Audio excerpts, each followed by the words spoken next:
इस विशेष और गहन चर्चा में हमारे सभी सुनने वालों का बहुत बहुत स्वागत है। हाँ, बिल्कुल स्वागत है। और आज की यह चर्चा बहुत ही मजेदार होने वाली है। एकदम सही कहा आपने।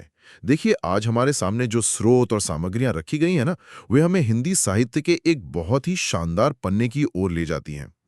आज हम महान लेखक मुंशी प्रेमचंद जी द्वारा लिखी गई एक बेहद मशहूर कहानी पर गहराई से बात करने वाले हैं, जिसका नाम है मुफ्त का यश। मुफ्त का यश यानी बिना कुछ किए मिलने वाली शोहरत।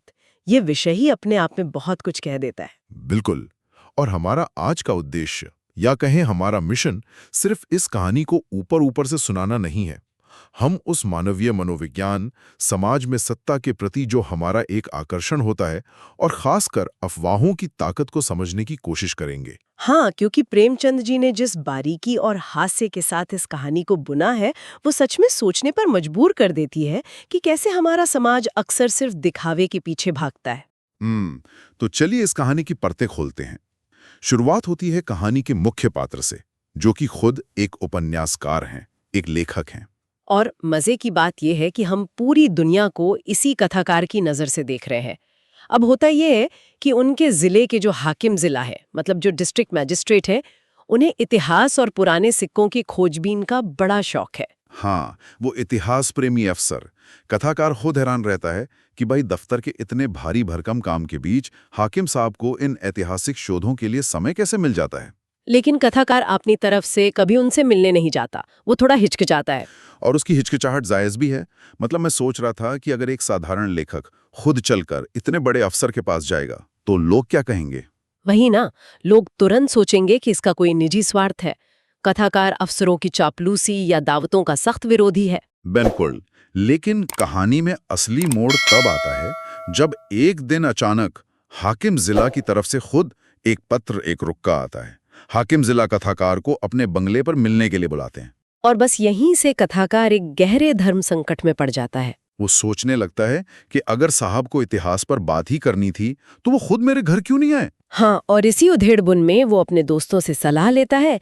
यहीं पर वो एक मजेदार किस्सा आता है जो कथाकार के एक मित्र सुनाते हैं, जिन्हें कथाकार लतीफों की तिजोरी कहता है। अरे वो किस्सा, वो तो उस समय के हिंदुस्तानी अफसरों के झूठे घमंड का, क्या कहें, एकदम सटीक और व्यंग्यात्मक चित्रण है। बिल्कुल।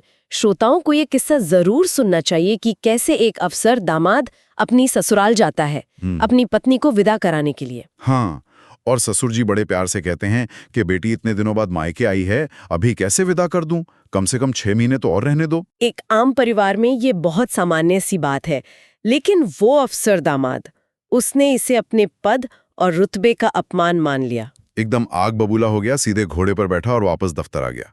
और अगले ही दिन उसने अपने ही बूढ़े ससुर के नाम सम्मन जारी कर दिया। सोचिए जरा, सत्ता का कैसा नशा था। और बेचारा ससुर डर के मारे तुरंत लड़की को लेकर दामाद के सामने हाजिर हो गया। ये किस्सा सुनाकर वो मित्र कथाकार को चेतावनी देते हैं कि भाई इन अफसरों के पास जाने की कोई जरूरत नहीं है, इनका कोई भरोसा नहीं, ये बात बात पर अपना अपमान महसूस कर लेते हैं। लेकिन सबसे हैरान करने वाली बात यह है कि इन सब के बावजूद कथाकार अंततः हाकिम जिला से मिलने का फैसला कर ही लेता है। और उसके पीछे जो उसका तर्क है ना, वो बड़ा दिलचस्प है। वो विदेशी साहित्यकारों से अपनी तुलना करने लगता है। हाँ, वो सोचता है कि इंग्लैंड या अमेरिका में तो लेखकों का इतना सम्मान होता है कि प्रधानमंत्री भी उनसे मिलने में गर्व महसूस करते हैं। और फिर एक बहुत ही व्यावहारिक सच्चाई सामने आती है। कथाकार अपनी गरीबी के बारे में सोचता है। एकदम सही। वो अपनी आर्थिक स्थिति की तुलना अफसर की हैसियत से करता है। वो सोचता है कि अच्छा ही है हाकिम जिला मेरे घर नहीं आए। मतलब वो कहता है कि मेरे पास तो ढंग की एक साबुत कुर्सी तक नहीं है, टूटी फूटी 3 टांगों वाली कुर्सी है और मटमैली जाजुम बिछी है। क्या मैं उस बड़े अफसर को उस पे बैठाता। और वो खुद 3 पैसे की 24 बीड़ियां पीता है। उसके पास हाकिम साहब के लिए 2 रुपए का सिगार खरीदने तक के पैसे नहीं हैं। और सबसे बड़ा डर, अगर हाकिम जिला की पत्नी भी उनके साथ आ जाती, तब तो बेइज्जती की इंतहा हो जाती। वो सोचता है कि मैं अपनी गरीबी का तमाशा क्यों बनाऊं, इसलिए खुद बंगले पर जाना ही बेहतर है। ये एक बहुत ही इंसानी बात है। हम सब अपनी कमियों को छुपाना चाहते हैं। तो कथाकार बंगले पर जाता है। और मुलाकात कैसी रहती है? एकदम सामान्य, बिल्कुल। वो गया, कुछ इतिहास की गपशप की और लौट आया। उसे लगा जैसे बाजार से कोई भाजी खरीद कर लाया हो। लेकिन हमारे समाज में कुछ लोग होते हैं ना, जिन्हें हर बात की टोह लेने की आदत होती है। जासूस प्रवृत्ति के लोग। अरे उन टोहियों ने तो बात का ऐसा बतंगड़ बनाया कि पूछिए मत। पूरे शहर में अफवाह उड़ गई कि हाकिम जिला और कथाकार तो बहुत गहरे दोस्त बन गए हैं। हाँ, यहाँ तक मशहूर हो गया कि हाकिम जिला बिना कथाकार की सलाह के कोई फैसला ही नहीं लेते। ये होती है अफवाहों की ताकत। और फिर जो स्वार्थी लोगों का तांता लगना शुरू हुआ, वो तो हास्यास्पद भी है और दुखद भी। कोई पुलिस की ज्यादती की शिकायत लेके आ रहा है, कोई कह रहा है कि इनकम टैक्स वालों ने सख्ती कर रखी है, भाई कुछ सिफारिश कर दो। यहाँ तक कि लोग दफ्तर में प्रमोशन न मिलना, जिसे वो हक तलफी कहते हैं, उसकी शिकायतें भी लेकर आने लगे। लेकिन हमारा कथाकार उस वक्त बड़ा ईमानदार था। उसने सबको साफ मना कर दिया कि भाई मेरा इन सब से कोई वास्ता नहीं है। उसने शुरुआत में इस झूठी शोहरत का कोई फायदा नहीं उठाया, लेकिन अब यहाँ कहानी में एक बहुत ही दिलचस्प और भावुक मोड़ आता है। हाँ, जब उसके बचपन के दोस्त बलदेव सिंह की एंट्री होती है। पूरे 45 साल पुरानी स्कूल की यादें ताज़ा हो जाती हैं। बलदेव और कथाकार का जो अंतर प्रेमचंद जी ने दिखाया है, वो कमाल का है। मतलब 19 साल की उम्र में कथाकार बहुत ज़हीन था, पढ़ाई में होशियार, लेकिन एकदम सींकिया पहलवान, दुबला पतला। और बलदेव एकदम भीमकाय, रिष्ट पुष्ट, लेकिन पढ़ाई में बिल्कुल कमजोर, या कहें कौदिन। मौलवी साहब तो उसे पढ़ा पढ़ा कर हार गए थे। तब कथाकार ने ही उसे खालिक बारी तक की पढ़ाई करवाई थी। और बलदेव आज भी कथाकारों को अपना गुरु मानता है, अपना इष्टदेव मानता है। बलदेव की वो खुराक वाली बात याद है आपको? अरे कैसे भूल सकते हैं। वो बड़े गर्व से बताता है कि वो आज भी सेर भर दूध पीता है, पाव भर घी खाता है, मक्खन खाता है और अपनी जमींदारी खुद संभालता है। लेकिन वो सिर्फ अपनी खुराक बताने नहीं आया था, वो एक बहुत बड़ी परेशानी में था। हाँ, उसका एक जेठा बेटा है जो खुद बड़ा पहलवान है। बलदेव बताता है कि उसके बेटे की गांव के एक दरोगा से कुछ कहासुनी हो गई थी, और दरोगा ने मौका देखकर उस पहलवान बेटे को एक झूठे डाके के मुकदमे में फंसा दिया। और मुसीबत ये थी कि वो मुकदमा डिप्टी मोहम्मद खलील के पास था, जिनकी दरोगा से दांत काटी रोटी थी, मतलब पक्की दोस्ती थी। बलदेव का परिवार एकदम टूट चुका था।